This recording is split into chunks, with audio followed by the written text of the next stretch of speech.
Hey everyone, it's Melody with Design by Melody. I'm here for the Sonshine Stamp Company design team today, and I had a thought the other day. So I started thinking about my scrapbook albums and how, like many scrapbookers, I don't have a ton of photos of myself in there. And then I definitely don't have a ton of stories about myself. I have a ton of stories about my family, but not necessarily a ton about myself. So I'm showing you the products here that I pulled out to use today, and there's quite a wide variety of products. Excuse me, but I decided that I wanted to tell my legacy. So I started thinking about, like, okay, future generations, whoever that may be, and whoever may come across my scrapbooks in the future, what would I want them to know about me? So what I did is I took my name, Melody, Melody, and I came up with an adjective for each letter of my name. This is not anything new, but I've never actually done it in my scrapbook.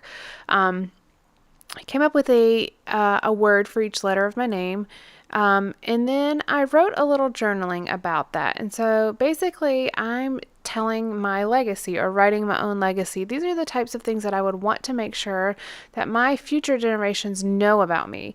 What I wouldn't give to read something like this about my grandmother now. I'm 32 right now, so wouldn't that have been cool for her to write something like this when she was 32? And she's in her 80s now, and then be able to read that now. I just think that would be so cool. So I'll read you a little bit about each one as you're watching me create the page here. By the way, the papers that I'm using, the background is like in a very pretty embossed paper from Momenta, and it's got roses embossed on it. And I kind of showed you at the very beginning, the back side is like a dark gray and the front side is white, but it's got those really pretty embossed roses on it. And then I'm also using some Jen Hadfield homemade, it's DIY home, that paper pad that you saw me flipping through. I'm using two different papers from there. All right, so the first one is M is motherly, and it basically, I'll read some of the journaling to you. It says, motherly. I like to take care of my family and others close to me in any way I can. I take it as my responsibility to make sure they are happy and have everything they need. I also want to protect them in any way I can. I am fiercely protective of those I care about. And then I'll read you Y, which is young at heart. Young at heart. I have all these crazy notions of skydiving and bungee jumping and anything adrenaline rushing. I'm not sure if I'd ever actually do it, but the thought of it sounds like so much fun to me. One day I'll get the opportunity and we'll see if I can go through with it. And so I basically write something similar on all of them. So M is motherly, E is enthusiastic, L is loving, O is open-hearted, D is deep thinker, and Y is young at heart. And I read them to my husband after I did this page, and he goes, "Yep, you're pretty accurate." He said, "You're pretty spot on with what you wrote." So I felt pretty good about what I wrote. So I am using some Hero Arts mid-tone ink in mid-tone shadow ink in charcoal, and this large alpha stamp set is the Kate's Hand alpha set from the Sonshine Stamp Company shop, and I will make sure that I have links to this stamp set as well as the other one that I'm going to use. And I'm going to use the other alpha stamp that she has in her shop, and it's called Lisa's Letters, and they're smaller. So the Kate's Hand one, they're about 1¼ inch tall, and then the Lisa's Letters are a little under an inch. So you can see the difference there, and I just stamped it in the middle because I wanted to make sure that it would stamp well on that embossed paper. So I'm stamping, these are the Lisa's Letters ones, and I'm using that same gray, it's like a dark gray, it's called charcoal, but it's like a dark gray ink.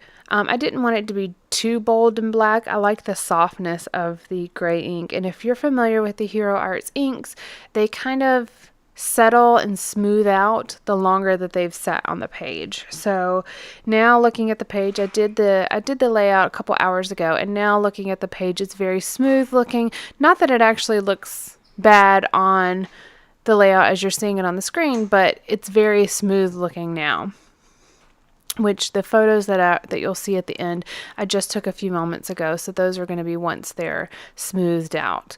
Now, I've pulled out a bunch of different embellishments from my stash. I've pulled out a lot of on-trend to things, as well as a lot of C'est La Vie things. And actually, I use a few things from the C'est La Vie collection, but I use a couple things from the On Trend 2 collection. I also pulled out some wood veneer, just random ones. I believe most of those are from Studio Calico. And then I pulled out some lighter pink enamel dots that you can kind of see to the right side. Those were just given to me by a dear friend, and they weren't like in a package or anything. They were just like that. So they match the kind of pink ombre paper I used really nicely.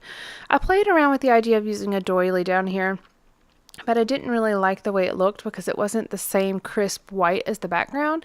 And then the pinks that I used were definitely more pink than peach in the background, or not the background, but the papers that I used have a little bit more of a peach tone to them.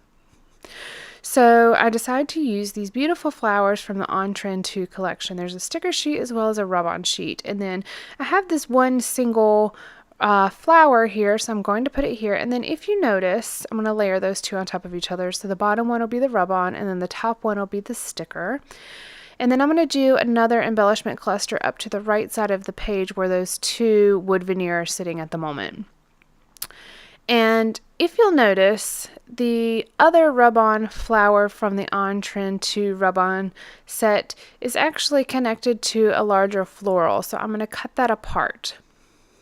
I'm also going to use some of these C'est La Vie, that's from Pink Paisley, C'est La Vie washi tape strips. And this one's just a pretty pink one with some gold hearts on it. And the little dot after all about are actually some little gold confetti pieces. They're like little gold confetti hexagons. So that kind of brings in the gold in a few different places. The gold also kind of matches the wood veneer to me. So that word sticker that you just saw me use just says noteworthy. So it says My Life Noteworthy. And those little word strips, that's what they're called. Those are from the Snap Life Documented sticker set. I think you get like 8 word sheets on there, but I've used those for quite some time and they're really nice. So this is where I'm going to decide to cut this floral apart. And I'm also going to use those little hearts, gold hearts that you see at the bottom of this rub-on sheet. So kind of going back to my story. So the reason, as I mentioned, that I decided to do this was just to kind of tell my legacy. I've really been thinking a lot about, I really enjoy scrapbooking, and my family actually really enjoys my scrapbooking as well. But I really started thinking about, the message I've always said that the reason I scrapbook is because I want to tell my story or tell my family story and kind of capture the memories and, keep those memories, those small everyday things that we might not remember, keep those for us to remember later, especially as Kaylin's getting older. He's 5 right now. He's not going to remember all the little things that were important to us right now, but if I capture them in my scrapbook, then he'll remember them later. So I've really been thinking a lot about the stories that I've been telling, really kind of trying to make sure that what I'm doing is meaningful. I really enjoy scrapbooking. I probably would do it even if it didn't have much of a purpose, but I've just been really thinking about it a little bit more, trying to make it have a greater purpose. I'm kind of coming near the end of the layout here. I'm just kind of going through all the supplies that I have sitting off to the side, trying to decide if any of them are going to fit with this layout. And I have another washi strip here that is just pink and white diagonal striped, and I just couldn't slide it under there because I had already glued down that paper. So I go ahead and stick it on a piece of white cardstock. It's just easier to glue that down. Just a few more little things you'll see me finish up here. Make sure that you go check out the Sonshine Design Team blog that I'll have linked in the description box below. I also have linked the stamp sets as well, so make sure you go check those out. The Sonshine Stamp Company has some awesome designs. She has some really, really cute ones. She has this camper one that she just put out as well. She just had a new stamp release, and both this smaller alpha called Lisa's Letters, as well as the little camper stamp set that I think I showed it at the beginning of this video, but I'm going to use that in a Project Life spread coming up here soon. So I'll definitely make sure that I share that with you guys as well. But I think it's so incredibly cute. So anyways, that pretty much finishes out this layout. Thank you guys so much for joining me today. I hope that you we're able just to get an idea of something that you can include in your scrapbook album. If you don't already have something like this in there, I highly encourage you to include something like this. It just really says a lot about who you are to your future generations, and it kind of tells a little bit about what you find important. So anyways, thank you so much for joining me. Please give me a thumbs up if you like this video, and enjoy your afternoon. Bye!